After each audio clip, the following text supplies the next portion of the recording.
humbly for relief that I could never answer, nay, I had not power to ask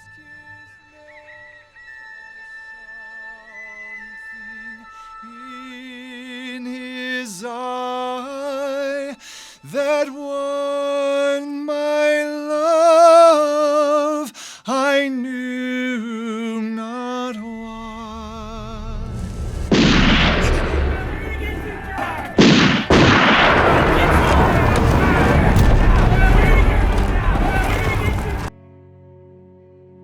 Members of the Church of Jesus Christ of Latter-day Saints represent a faith practiced by millions, a faith which has also inspired its share of controversy.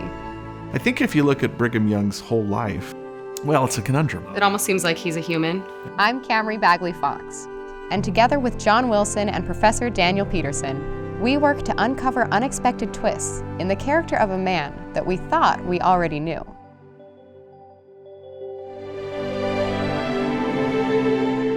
What are you doing here? You guys are crazy.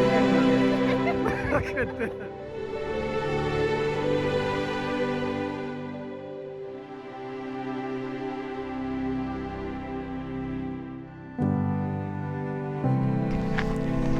So what's the plan? We basically have to prove that Brigham Young didn't kill Joseph Smith. Are you serious? Yes. It's a theory that was debunked a long time ago. Then why are we here? Because it's resurfaced. They even made a movie about it. Dan? Hello. How are you? Doing well. How are you? Good. So here we are. Yeah, this is the place. So I have to ask Dan, do people actually believe that Brigham Young killed Joseph Smith? I don't know if there's anybody who claims that Brigham Young himself personally pulled the trigger, because Brigham wasn't even in the area at the time.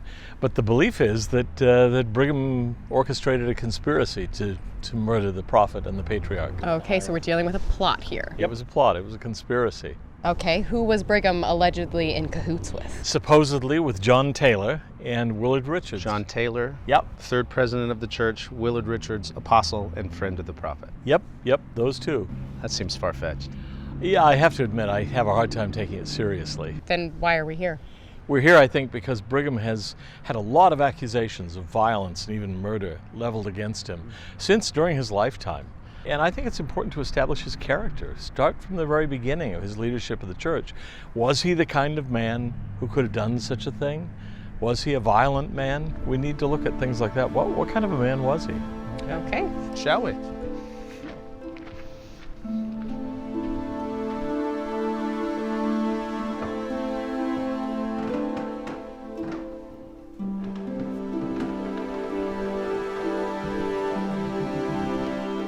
So, have you been here before? I haven't, but you can feel the history here. Yeah, I think you really can. It's almost tangible here. For Latter-day Saints, it's not just history, but there's a sense, for me at least, of awe and reverence here for the death of a prophet, two prophets in this room.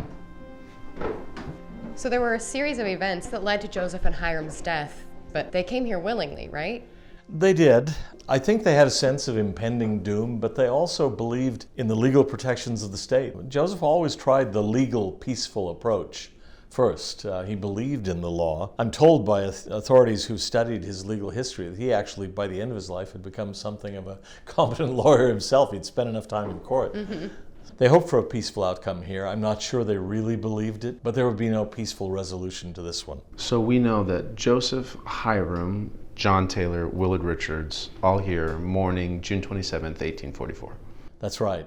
They'd been promised protection specifically by Thomas Ford, the governor of Illinois. And so they hoped that by cooperating, they'd be vindicated legally. But unfortunately, this process didn't end in a legal fashion.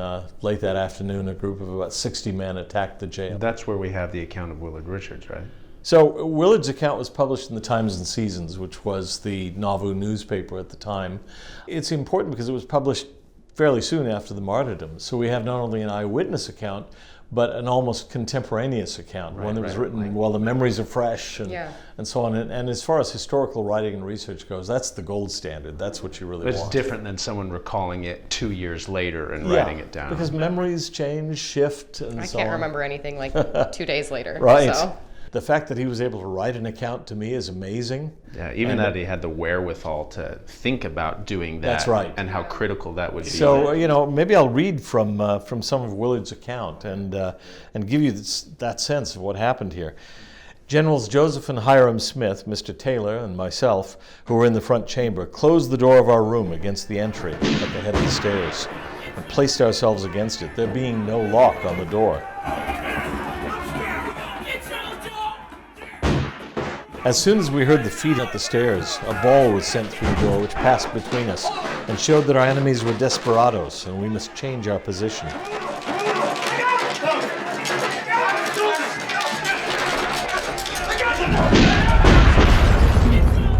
General Joseph Smith, Mr. Taylor, and myself sprang back to the front part of the room, and General Hiram Smith retreated 2/3 across the chamber, directly in front of and facing the door.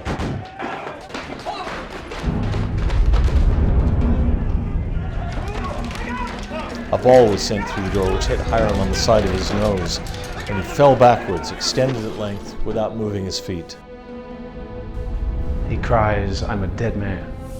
And Joseph looks at his brother, his older brother, his beloved older brother, and says, "Oh, dear brother Hiram." Joseph goes to the door. So he turns and opens the door and fires his pistol 6 times, but 3 times it misfires. Did he hit anyone? He did. But remember that the mob had promised that none of them in this room would ever leave alive. So it was clearly self-defense. And I've always felt that for people who criticize this, Joseph may have felt he was going to be martyred, but he had no obligation to let his friends, John Taylor and Willard Richards, die, or even his brother Hiram. Sure. So John Taylor then runs to the window and is hit by a shot from the door, and then from the window. He falls to the floor and rolls under the bed. Joseph runs to the window.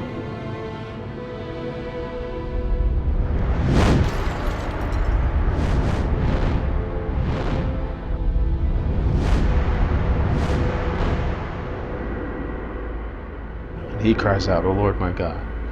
Now it's a Masonic sign of distress, and I think it's possible that Joseph may have recognized some Masons in the crowd, and thinking that he could appeal to the Masonic Brotherhood for help, that they would think again about what they were doing, he called out this Masonic distress call. But there was no mercy. There was no Masonic Brotherhood to be had here.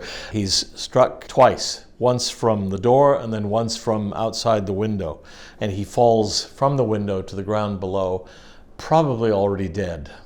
Now, the mob that sees that Joseph has fallen, well, their task is done in a way, so they rush back down the stairs and outside the jail, and then we pick up Willard Richards' account again. When near the entry, Mr. Taylor called out, "Take me." I caught Mr. Taylor under my arm and rushed by the stairs into the dungeon and covered him with a bed in such a manner as not likely to be perceived, expecting an immediate return of the mob. I said to Mr. Taylor, "This is a hard case to lay you on the floor, but if your wounds are not fatal, I want you to live to tell the story," which he did. And as we've said, John Taylor later became the 3rd president of the church. I think it's interesting that Willard Richards, who had not been hit, he never was hit during this attack, somewhat miraculously. At least one ball went through part of his clothing, but he was not hit himself. He probably thought that he would die. And so the idea was that he was going to hide John Taylor, who was grievously wounded, in the hopes that Elder Taylor would survive and be able to tell the story as the last surviving witness. Right, and they both ended up living, and this account we got was from somebody who was actually in the room. Yes, and so we have a section of the Doctrine and Covenants written by John Taylor announcing the martyrdom of Joseph Smith. There are also accounts from members of the mob themselves. I mean, people sometimes assume, oh, they had blackened faces, it was a faceless anonymous mob. That's not true. We do know who many of them were, and some of them actually stood trial. And so we have their testimony. So is this where this new theory is coming from? Yeah, and what is the new theory? Yeah, you'd think with the abundance of historical accounts that we have, there's not much room for a completely new theory. Yeah.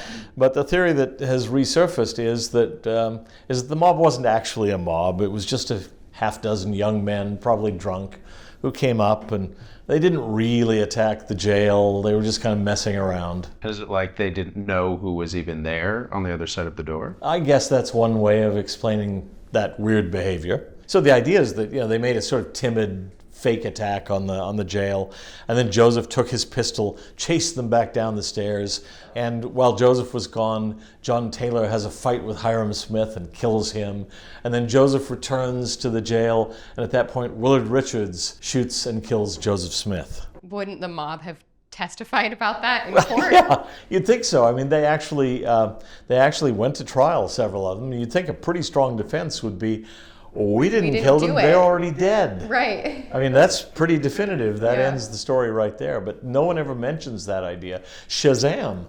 They were already dead. Is there any possibility that this could be real? Well, I mean, it's got to come from somewhere, and if it's resurfaced again, I think it's just wild enough that it deserves an investigation. Okay, I think you're wasting your time. Come on. Knowledge is power? Who said that? I don't know. Okay, I will say I do want to know more about Brigham Young because he's a very controversial figure, and I'd love to just know more about the whole human that he was. Yeah, well, first of all, to deal with the theory that Joseph and Hiram were killed by order of Brigham Young, I think one of you should go talk to Sam Weston, who's an authority on the deaths of Joseph and Hiram. Okay, that'll be you. Where are we sending Camrey? I think I'm going to send you to an expert in 19th century shorthand. Like secretary shorthand? Well, kind of like that, yes. Okay, that sounds secretarial. Yes. Would you like to take the murder instead? That's useless and you're on your own there. Farewell.